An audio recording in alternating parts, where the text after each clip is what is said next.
Programang ito ay rated SPG. Striktong patnubay at gabay ng magulang ang kailangan. Maaaring may masiselang tema, lengguwahe, karahasan, sexual, horror o droga na hindi angkop sa mga bata.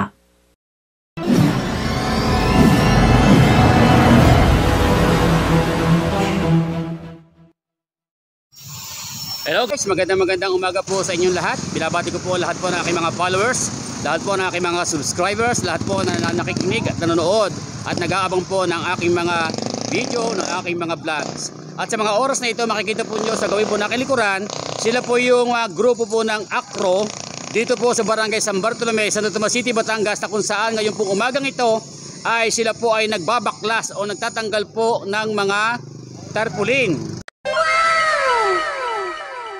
A few moments later. Bago po mag-eleksyon o bago po dumating po yung araw ng halalan, kailangan pong malinis na ang tabi po ng barangay road at wala na po mga tarpaulin na nakakapit sa mga pader, na nakakapit sa mga bakod. A few moments later. So sila po yung mga grupo ng ACRO na sa mga oras na ito ay dala po yung kanilang service, yung tricycle, at nagtatanggal po sila ng mga tarpaulin na iniutos sa kanila yung mga tarpaulin na mga tatanggalin. So yan po yung grupo ng ACRO dito po sa Barangay San Bartolome, Santo Tomas City, Batangas. So yan po, at magpatuloy po tayo sa mga sandaling ito. At yun po ang kanyang mga kasamahan.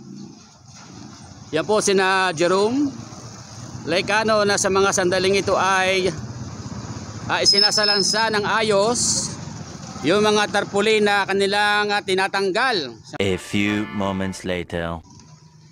Dahil yan po ay ordinansa na mula po sa munisipyo po ng Santo Tomas City, Batangas, na ordinansa po na bago po dumating po yung halalan, bago po dumating po yung araw ng eleksyon, ay malinis na po ang bawat mga barangay at wala na po makikita mga tarpaulin na mga nakasabit sa mga pader, sa mga poste o sa mga puno ng kahoy.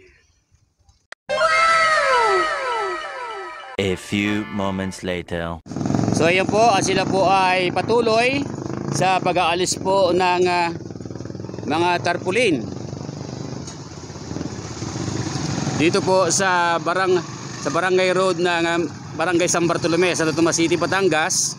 Dahil yan po pag-aalis po ng tarpaulin, yan po ay isang ordinansa na mula po sa ating munisipyo ng Santo Tomas City, Batangas, na bago po mag-eleksyon o bago po dumating po yung araw ng halalan ay kinakailangan pong malinis po ang mga barangay roads.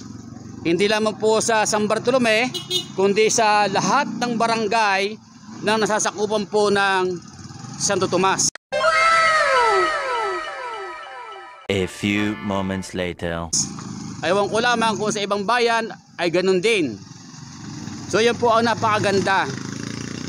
Dahil sa mga nakaraang pong eleksyon o halalan ay tapos na po ang bilangan, ay napakatagal pa bago malinis po yung barangay road.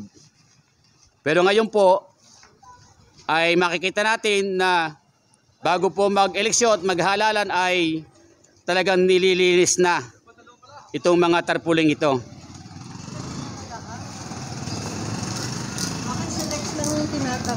Kanya-kanya po yan. So yan po, at yun nga po, mapapansin po natin na mayroon pong naiiwan na tarpaulin at mayroon pong mga tinatanggal. Na ang ibig po sabihin yan ay kanya-kanya po yan. Halimbawa kung kay Isko ay yung mga tao lamang ni Isko ang siyang magtatanggal sa kanilang mga tarpaulin. A few moments later. So yan po, at sa umagang ito ay patuloy po sila nga nagtatanggal ng tarpaulin. Yan pong grupo ng ACRO na pinipili po nila yung mga tarpaulin na dapat nila nga tanggalin. Siguro po, yan po ay naumpisahan na nila. Siguro ngayon po buong maghapon ay halos lahat ng tarpaulin ay mawawala na o malilinis na dito po sa ating barangay. So yan po, at magandang umaga po sa inyong lahat. Ito po ang inyong kaibigan, kabayan, kabalikatan, Kuya Edgar Makata ng Santo Tomas, Batangas. Please subscribe my YouTube channel, Edgar Makata Vlog.